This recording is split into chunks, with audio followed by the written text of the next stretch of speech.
I will be talking a little generally, but most of my focus here is going to be about the environmental review program because that is a core part of the Environmental Quality Board's mission. So if you haven't heard of the board, we are kind of a niche agency, and I will say I've only been in my role just about almost 3 years, so I'm still learning all the things about the board and the programs. We serve as a forum for leadership and coordination on environmental issues, and our mission is to support informed decision making that protects and enhances Minnesota's environmental quality. Among our key roles that are important for data centers are supporting innovative state policy and program development and alignment on priority and emerging environmental issues, and to maintain and improve Minnesota's environmental review program. So we administer the environmental review program, and our staff provide technical assistance to the folks who implement that work. And I think really one of the key things is like, why are we here? What is happening? Why is this suddenly becoming an issue?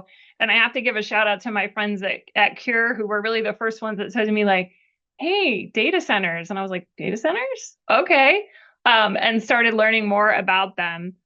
I think in terms of thinking about state law and especially environmental review or kind of how EQB got pulled into this, Minnesota's had data centers for years. And for at least a decade, we've had laws that incentivize them, including a tax exemption for what we call qualified data centers.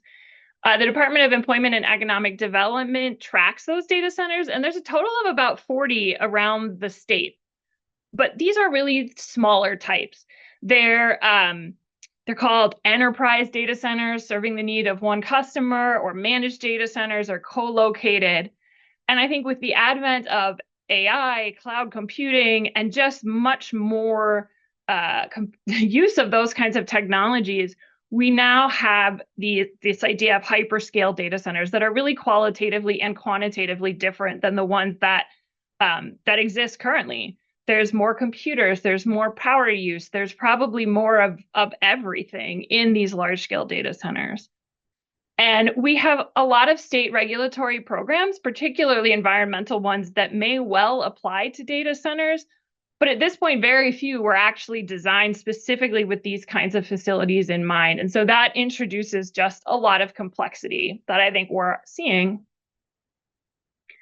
So starting a little bit with the 2025 legislative session, and I know many of the folks on the panels were there and in the trenches, and I'm sure we can talk about all of these issues. Here's just a little bit of what I heard, because with that lack of specific alignment and specific laws to address data centers, there have and continue to be a lot of discussions about laws, what laws and regulations related to data centers need to change, what might need to be adapted to fit with data centers, or what new data center regulations might be needed. Some of the topics that I heard discussed during the 2025 legislative session, most of which had at least a bill introduced around them, included the sales tax exemption, zoning, permitting, water use, energy use, including the impacts to meeting Minnesota's climate goals, electricity prices, and environmental review. I'm going to give a really brief summary of what was completed during session and included in the data center bill, which was Chapter 12. I have a little awareness of the details of some of these things, but not in depth. And so this is a summary. Talk to the agencies in charge for the specifics. The bill that passed included provisions defining a large-scale qualified data center for the purposes of the tax exemption, made modification to the tax exemption and required prevailing wages. Related to environmental permitting, it directed the state agencies to do coordination through a program run at DEED known as Minnesota Business First Stop. That program's been around since 2012. And then it specifically required PCA, DNR, the Department of Health, and the Board of Water and Soil Resources to refer inquiries that they got about data centers to the Minnesota Business First Stop. It also set out a voluntary pre-application evaluation of water use for those data centers that will consume more than 100 million gallons per year, where they can work with the DNR to evaluate their water use and what might be available in their region to support their water use. Right now, I know that Minnesota Business First Step has convened a work group, and they're working on some permitting checklists and various tools. And DNR is also working on their process for that voluntary pre-application evaluation. On the energy side, which again, I'm not an expert on, there was work to help contain costs from electricity use. So PUC is directed to establish a customer class, very large customer class for each investor-owned utility providing electric service. And they have to ensure that each agreement between the investor-owned utility and the large customer assigns all the costs attributable to serving the customer to that customer class. And then they have other provisions to protect non-data center customers. And then the electricity provided must meet the carbon-free standard. And then the data centers also need to certify, to be qualified, they need to certify that they have attained at least one green building or sustainable design standard, and they need to pay an annual fee based on their peak demand to Commerce's Energy and Conservation account. So at a very high level, that's some of what was included. And while there was a lot done, one of the areas where we didn't see any change was in environmental review. So environmental review is being done through our existing frameworks, and I'm going to try to give a brief overview, but it does get complex. So the environmental review program in Minnesota, we're unique in having our own environmental review. It's grounded in the Minnesota Environmental Policy Act, and then we have implementing rules in Minnesota Rule Chapter 4410. And those rules don't say data center anywhere, but that doesn't mean they're not useful or they don't apply. Just a reminder that environmental review under the Minnesota Environmental Policy Act is meant to identify whether projects have the potential for significant environmental effects. That information is meant to be holistic, gathered early in the process of the project, and meant to inform permitting and project decisions, such as the mitigation of environmental effects. The process is also designed to support public participation. Again, it's not an approval process. This is really important. Nothing says if the project has environmental effects, you can't do it. It's an information gathering process. And in the rule, in 4410, there's a couple of key objectives for the program that are laid out. These are things we strive to achieve and what we work to keep in mind as we maintain and improve the program. So objectives around the usability of information, the public participation, and also really importantly, to delegate the authority and responsibility to the governmental unit that's most closely involved in the project. So for lack of a better term, the environmental review program has kind of two tracks. The more standard process laid out in the EQB rules is administered by the EQB and includes all the information and procedures for review, what needs to get reviewed, what's exempt, what kinds of review. But the statutes and the rules also recognize that in some cases, different procedures might work better. And one alternative that's specifically laid out that we are hearing a lot about is the alternative urban area-wide review process. And I will get into that in a moment. In addition, the Public Utilities Commission has processes for permitting and reviewing energy projects, and these are also alternative procedures. Just talking a brief detour to the most relevant Public Utilities Commission processes. Environmental review is required for certain kinds of energy projects, power generation of all types, including wind and solar, battery storage systems, high voltage transmission lines, and similar things like that. Data centers that have on-site energy generation may well need to go through some of these permitting processes for site and route permitting. And it's mentioned in 4410, but the real details of this process are in the PUC statutes and their regulations. I would say at the highest level, reviews required when there's a site or route permit needed, and it can be one of 3 different types of review as shown on this slide, depending on the type and size. So everything has been consolidated in 2024 into this new Minnesota statute 216I, and EQB is updating our rules to direct people to these processes. But this is one area where there might be an impact to data center projects, and the PUC should be consulted. Heading back to the review that happens under the procedures in Minnesota Rule 4410, the main environmental review procedures for Minnesota. The most common processes we see are known as an environmental assessment worksheet or an environmental impact statement. The EAW is meant to be a brief document setting out the environmental effects. There's a form on the EQB's website and consists of 22 questions that need to be filled out. The EIS is more complex and more detailed. One of the key things, because these are for projects that have the potential for significant environmental effects, is it includes an alternatives analysis. So you need to evaluate alternatives to the project. And then again, we have this alternative area urban-wide review process. And just as a brief example, here are some of the kinds of impacts that often get analyzed in environmental review. These are some of what the questions are in the environmental assessment worksheet form and which we would be looking for information on in the review. So one of the big questions that's coming up around data centers is, when do you have to do environmental review? I think one of the core features of the rules is the mandatory categories. So environmental review is required when a project type is defined by a mandatory category and the extent of the project described meets or exceeds the thresholds that are in the rules. For example, these could be around acreage or greenhouse gas emissions or the square footage of a building. And there's mandatory triggers for both EAWs or EISs. There's also discretionary review. And I really want to emphasize that for the local governments in the room, the Zoom room. The rules really, and the statute really say, if the project may have the potential for significant environmental effects, it needs to go through environmental review. And any government that has the authority to permit a project has the ability to order review when that happens, when the project may have the potential for significant environmental effects. There's some limitations, such as exemptions if the project's already been through a review.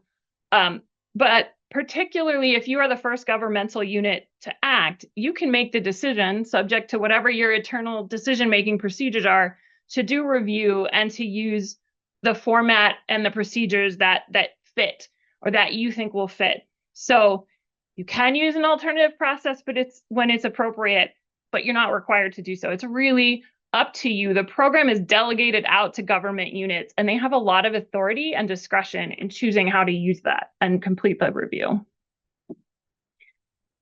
This is just a couple of examples of some mandatory categories that could be applicable to data centers that are in the rules. You can see how the category defines the project, like construction of something, an electric generating facility, a building, a warehouse, a size, so megawatts of production, floor space, acreage of disturbed land.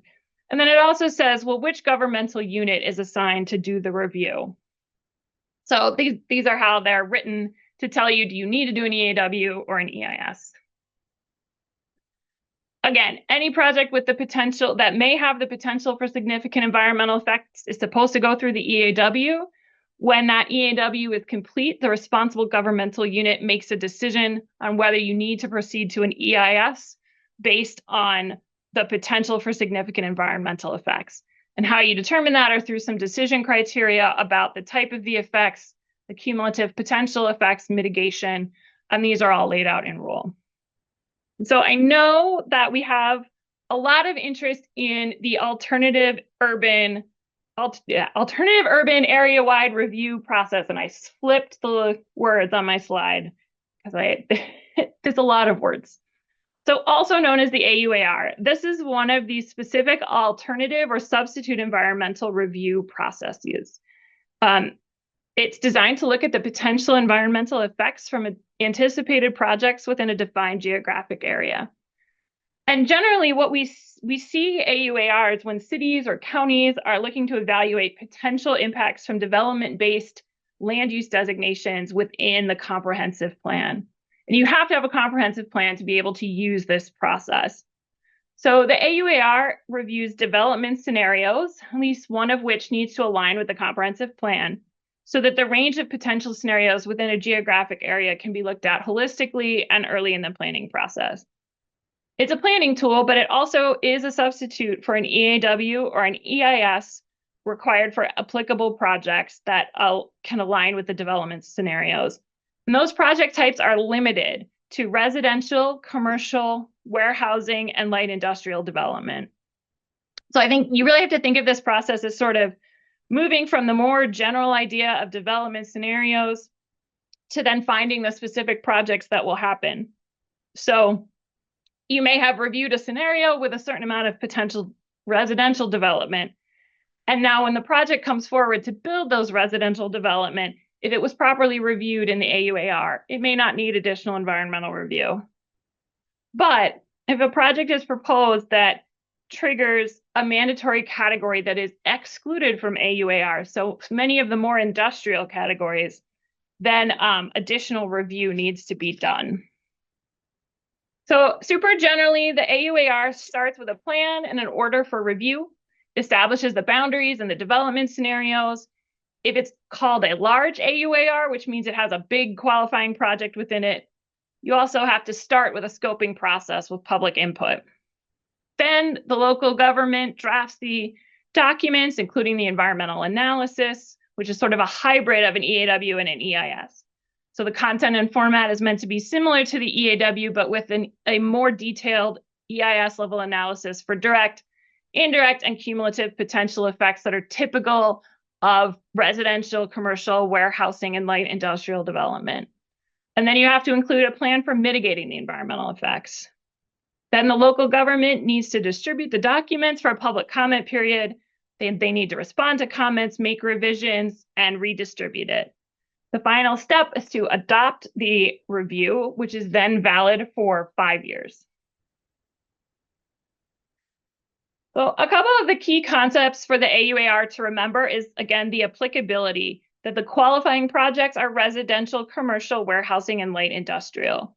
If those are included in an AUAR, they're exempt from needing to complete their own environmental review if they were properly evaluated and the project doesn't trigger a separate mandatory category, those more industrial type mandatory categories. So, and then there's this concept of validity. If actual development is proposed to exceed the maximum development that was studied, then the AUAR loses its validity as a substitute.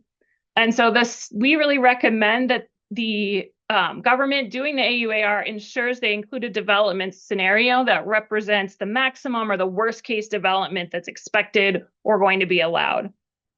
Similarly, if some kind of environmental effect isn't covered appropriately, say a project uses more water than reviewed, but not enough to trigger a mandatory category, the AUAR may no longer be valid and will need to be updated. And the permitting agencies may need to look at the AUAR to make sure it still satisfies the requirements. And even it's important to remember that even though this is an alternative, some of our other key concepts apply, such as the prohibition on issuing permits until required environmental review is done, and that you try to look at the project as a whole. I am going to try to go through the rest of this quickly. The EQB, because we publish the notices and we see all of them, we are seeing an increase in AUARs. And in the last 2 years, have seen many AUARs that have development scenarios that might include data centers. It's hard to know, but they have words like technology park or things like that. So I think we get to 17 or 18. Most of them have been evaluated with AUARs. There is one EAW was done down in Faribault, and the little flagged locations, which I hope you can see, are ones where the review has been legally challenged. Just briefly, some of the complexities happening right now is around that level of AUARs and development scenarios. Certainly, the AUARs might be applicable because data centers do qualify as light industrial projects under the EQB rules and the way we define light industrial. However, without information about a specific project and what it consists of, it's really hard to identify whether the AUAR is applicable and valid, or if more review needs to be done. So there's some lack of clarity and some complexity about what's needed for environmental review. and what happens if a project develops within one of these spaces that needs a different kind of review. I think also data centers are likely to come in with different combinations of facilities that fall under different parts of the rule and might normally be evaluated by different governments. You know, if you only had electric generation, it might only get reviewed by the PUC, but this case you have energy and a building. And how do those pieces come together in new ways? I think it's raising a lot of questions for all of us. I think what I would leave you with for environmental review is the data centers, what review might be required for them is likely to be highly influenced by their on-site energy generation, their water supply and discharge, their storage of hazardous materials, and their building size. I think there's lots of concerns about information usability, transparency, and meeting those objectives of the program. And we really want to be sure that we're meeting all of the objectives. And again, this is really complex. So I will just leave you with some resources and to say, please, please, please, the EQB environmental review staff are here for questions. We're not lawyers, and even if we were, we wouldn't be your lawyers, so we can't give legal advice. But if you have questions, call us. There's websites or resources on our website. We're working on beefing up our guidance about AUARs. We did some presentation at our board meeting yesterday about that. You can find that video online. And there's a project database where you can look at past projects and see, like, how was this done? What information did they have? So we have a lot of resources available and would encourage you to take advantage of them. And I will be sticking around to answer questions as we go through here too. So thank you so much.